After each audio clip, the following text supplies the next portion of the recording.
Hello and welcome to the Kerry Garden Show. Alan Finn with you back here again in Boyles of Killorglin. And thanks again to John Drummy for stepping in last week and looking after our garden expert, Miguel. How did he look after you? Look after you all right? Not really. No, not really. Is he fired? Is he? Yeah. No. No, you had a good chat last week Yes. about Nice we had a good chat last week about planting some vegetables and stuff like Yes. that and some fruit. The starting of the season. Yes. Starting of the season, and we're going to continue that whole starting of the season because now we're going to talk about the likes of organising your window boxes and hanging baskets and stuff like that, and flowers and colour that you can bring just outside your house. Hopefully we won't get too many more windy days where your hanging baskets might get blown off. But tell us what exactly we're going to talk about today, Miguel. So you know that after the long winter, vegetables are ready. Now we have all these pretty annuals, pretty summer plants that they will be giving you a blast of color in the summer. Yeah. And for having a full blast of color in the summer, you need to start, you cannot start at the end of May. You can buy bigger plants, that's what we will having at that time, but for them to be big and full, they need to be done early. Okay. So, as you know, they are all quick growing plants. They have a short lifespan and they grow very quickly. So once we move them from pots to a border, container, hanging basket, window box, whatever, you name it, they will start, the roots will start growing mad and the plant will start growing mad. And it will look for food, it will look to just go wild, burst. because they need to go wild. Their goal is reproducing before the winter comes. Okay. That's why they have that explosive flowering, because their lifespan is short. Some of them, they will survive the winter. Some of them are not really annuals. Geraniums can survive easily here if they are sheltered. In Jackson, Cremon, they had 2 years ago in the Christmas party we did there, we celebrated there. Okay. In the middle of the winter, they have these beautiful geraniums in full bloom, and I thought they were plastic plants. Wow. Because they were so nice that for that time of the year. Yeah. And they were sheltered in a corner, in a shelter area, Okay. in decent pots, and they were looking beautiful. Wow. I went to them, I really... You did go over to check if they were real. The leaves, if they were real or not. And so they are quite hardy plants. I had one for nearly 7 years. 2 years ago it passed away, poor fella. All right. With the super big frost we had 2 winters ago. Yeah. Okay. But rather than that, they work very well. I've seen petunias surviving as well. Okay. Shelter areas, sunny areas. Then you clip them, you prune them, and they start sprouting again. They probably are biennials. They could be lasting. The area is important. And obviously this is what we might talk about in regards to Yes. this choosing the area is important. But also they were well looked after. So, you know, you're talking about getting the soil right. You're talking about, you know, as you were talking about there, pruning and kind of deadheading and stuff like that. So there's a lot of things to take into account, isn't there? Yes. So you have, if you are in shade, you can grow begonias, you can grow basiliscus. But normally they will prefer full sun. Geraniums, petunias, lobelias. I have both in my house, lobelia. I love lobelias. And I put around all the pots that I have, I put in, so they trail. And the difference between the sun and the shade is brutal. Yeah. But they still have a decent flower in the lobelias. Okay. But if you go to basiliscus in shade, you'll have a better blooming, a better, more quantity, more Basiliscus quality. do well in the shade, basiliscus, yeah? Or even half shade, the begonias. begonias. Okay. So it's important to pick the right plant for the right place. Yeah. And then, again, knowing that they have an explosive flowering, the flowers die, and there's more flowers coming. Yeah. And we have probably talked a few times about the importance of deadheading, Maybe once or twice. And we all should know that, again, they try, even they are hybrids and they are not fertile, some of them, because they are trademark plants. F1s normally are not fertile, they're the seeds. They try to reproduce. Okay. So the more you pinch the dead flowers before the seed falls, the more you're teasing the plant. You're like, hey, come on, we were just about to drop seed there. Exactly. And then let's start again. More flowers. Okay. They start hormones moving all over the system. gibberellins and auxins and all these things, and they start flowering and flowering. Okay. So it's very important that heading for a few reasons as well. A few more reasons is the ornamental, the beauty of the plant will be obviously Tarnished a small nicer, little bit, exactly. yeah. And then, of course, because those dead flowers can become moldy, especially begonias and other plants. Yeah. Basilisks as well. They create a crust that they don't stop. allow. They stop the new flowers to go out. If you can't deadhead, I will go for lobelias. I won't deadhead my lobelias because it's impossible. There's so many of them. So many small flowers. They that just then trail down, and you there's go so many one of them, day, yeah. and after 2 hours, you only have a little, and it's still. But they So don't, it- obviously, with the small flower, you know, they'd probably fall off anyway, would Yeah. they? And that's how they But kind it of will shed be themselves. good for them It would be good for them to if you do cook it. like this. But It's see, hard work. It's hard work. Yeah. So, good soil, rich soil. We have here spectacular compost. Triple X With seaweed. from Tipland.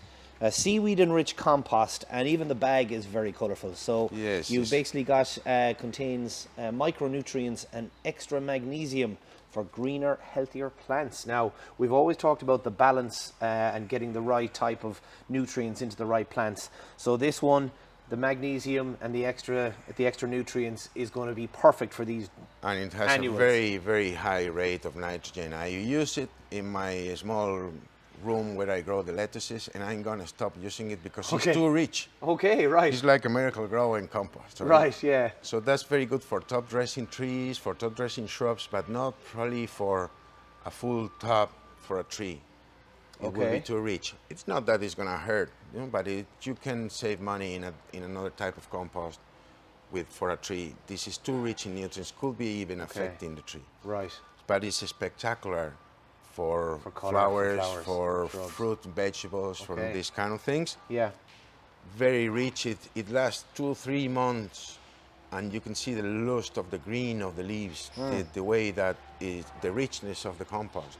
While other composts, I won't say names, after a couple of weeks or 3 weeks, in my case, that I grow very quickly, Yeah. you can see the nutrients, the deficiency in nutrients in some of them. Even after a couple of weeks. Yeah, or Okay. 3 weeks. Some of them, Right. when they are, you have in mind that these plants are very quick growing, very quick growing. Those petunias probably that we have in this hanging basket that have been here for 2 weeks, Right. see the difference?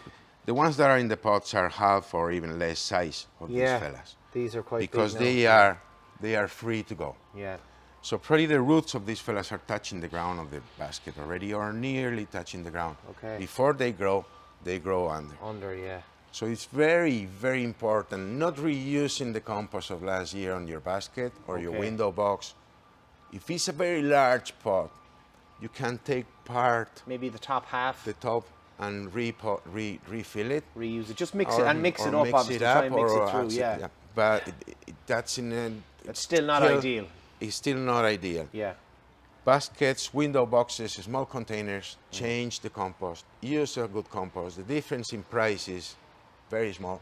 It's €1 or €2 for 3 bags. And it won't make any difference in your pocket. Okay. But it will make at the end, you're huge going to difference. end up saving money. Yeah, because at the you're end gonna- of the day, we always want to try and create the perfect environment for our listeners' flowers to grow, because we'll always have then people coming in going, Miguel, it didn't grow right, and then you're like going, well, did you do X, Y, and Z? And if you don't follow the right steps, that's when things can not go right. Yeah, So exactly. we're talking then. So we've got feeding, yeah. It's very important. Not only giving a good compost. And even I remember when we did the hanging baskets before, you know, you would also put in your slow release fertilizer would be in there. You can add that as well. Yeah. But I will say what I have experienced and experimented is with the famous Your product. all-purpose Miguel, water sponsored soluble by Miracle Grow. Yeah. That's the best thing you can use in a basket. Okay. And if you like trying things like I do, you try to feed one with Miracle Grow And one once with a week, something else. Okay. and one without anything, just a good compost. Yeah. And you will see the difference. And if you use this once a week, Okay. like slightly under the dose. You don't need, don't overdose. Okay? Yeah, It's a very definitely powerful, not. it's Yeah, a very we've seen- powerful product, but it works fantastically in these things. If you don't want to take gambles, you can go for Boost or tomato food, which are mild. Yeah. They are not excessive. You won't take the risk of overdosing anything. Follow the instructions. Yeah, so we've got our tomato food, our Big Tom, Big Tom. And our Boost here from Westland, which are very good. So even that's just good to know that these are safe. That, you know, if people are kind of always worried about measurements, but like with Miracle Grow, it's important to get it right, or else you'll as you said, put too much. So, I will definitely, and I'm. And did you say once a week? Once a week. Okay. In a watering can. Yeah. Get the small spoon. It comes with a spoon with two ends, one larger, one smaller. Small spoon, full watering can. Shake it well, stir it up well, because the granules won't dissolve properly if you don't stir it up well. Yeah. And then use it with the plants. Yeah. Every week. That'll last a while, so. That will last, well, depending on how many Depending on baskets. how many baskets and stuff you have. For a couple baskets, it Yeah, will for a last regular you, household. that will last you for a few years. Yeah, great. Okay. Yeah, if you have a couple baskets, or if you have borders with annuals, or if you have long window boxes, it will last you less. But it's still a small spoon. Yeah. Into a full watering can. For a full watering can. And remember, and normally is, don't leave them dry fully. Yes. And if you can, bring them down to water them. Okay. If you can. If you can. If right. you can find a kick stool or something to water them. Don't water them from the bottom with the hose, Okay. looking somewhere else, trying not to get soaked, okay? Because you will be probably not giving them the right amount of water, or you will giving them an excess of water. It's better looking at them, even seeing how they are, trying to know, because you're not going to water at night, or you're not going to wake up at 5. No. To water those baskets. So you're going to be probably sand around. Good joke. It could be sand around, and you will be making damage in the leaves and in the flowers. So we're talking about, you know, obviously watering them, feeding them right and everything like that. One thing that we kind of need to talk about that you were actually saying, and why you've got lovely colours here, is some people can sometimes get the colour scheme wrong. So we want to try and help people, and you're going to give us some tips on the best way to kind of match up some of these colours. So the tips, all of you can look in internet, color wheel or plant color wheel or whatever you want to call it. And the thing is that they give you, just with the color wheels, you will see it, how things match together. But the main principle with this is, or going to the opposite spectrum. Okay. So from black not to too white, close. call it. Yeah. In this case, we'll say From red to white. Okay. They make each other shine. Red to yellow. They are spectacular together. Very, very nice. Yeah. That's contrast, in color contrast. But if you put this red next to this pink, it's not I very suppose it doesn't pop eye-catching. as much. Yeah, Okay? yeah. And I suppose this is I suppose for all of our listeners, we'll definitely need to be looking at our Facebook video for this one. Yeah. Because this color you can go or the opposite part of the wheel or the next color of the wheel. Okay. So see, this red with this pink of the geranium wasn't combining very well. But if you add an orange in the middle, everything changes, okay? Yeah. So they are next to each other in the color wheel. And they complement each other. It makes, to your eye, it makes them shinier, more shinier. Yeah. So then There's the other one. The other one. So here we have three different kind of shades of pink. So it's the same kind of color wheel, the same corner of the color wheel. Exactly. But you're just given three different varieties. Pastels in this case. Beautiful pastel. You can combine with some slightly purples. For example, this. An osteospermum there Grab behind one me. of the osteospermums, and you'll see how this purple changes. Well, it's very, very light purple, very light white purple, and its pastel colors will be, those pastel combine very well. Yeah. So it's essential for your hanging basket to look lovely, to have an idea of what you're doing. Okay. So you don't want white and yellows. Okay, unless white and you're yellows, yeah. Unless you're from the Vatican and that is white and yellow flag. But Yeah. normally they don't shine They in a don't work basket. as well They together, are not yeah. eye-catching. They will be giving you You some know, color. you'd always see in your whites with your purples or your pinks and your reds. Really, it's kind of So be careful with what you mix. Is the only thing. yeah. Go to similar colors. Go to opposite colors in the spectrum, but don't do Don't do crazy. don't do pinks and reds. Yeah. For example, Surprising because a lot of pastels and people would reds, like both of those colors, well, but it's you just can it just do doesn't what work. you want. Yeah. Okay, but If in you terms want them of to stand out harmony, in harmony, yeah. it's harmony Yeah. to the eye, and it's all well studied. The chromatic wheel. Yeah. And it's easy to find. It's easy to, if you have a printer at home, a color printer, you can just print it in a sheet of paper and go to the garden with it. Yeah. Laminate it or Okay. whatever. Yeah, and then and you it's notice. a quite interesting thing. Once you get into color combination, you can play in your whole garden with that combinations of colors if you are starting from scratch. Yeah. So it's very interesting to know the principles of color. Yeah, no, it is. It's combinations. good. And I think it's an important part, as you said, because, you know, you could think, you know, this might work with that and then it doesn't. So it's good to have that expertise. Now, finally, we're going to just, before we finish up, we're just going to talk very quickly on, we mentioned about the deadheading, but, you know, we have a dahlia there that's got one that's kind of fading a little bit. So what is, again, the key Well, principles ideally, with something on that? ideally you will be go to the The stem? to the Bottom of the stem.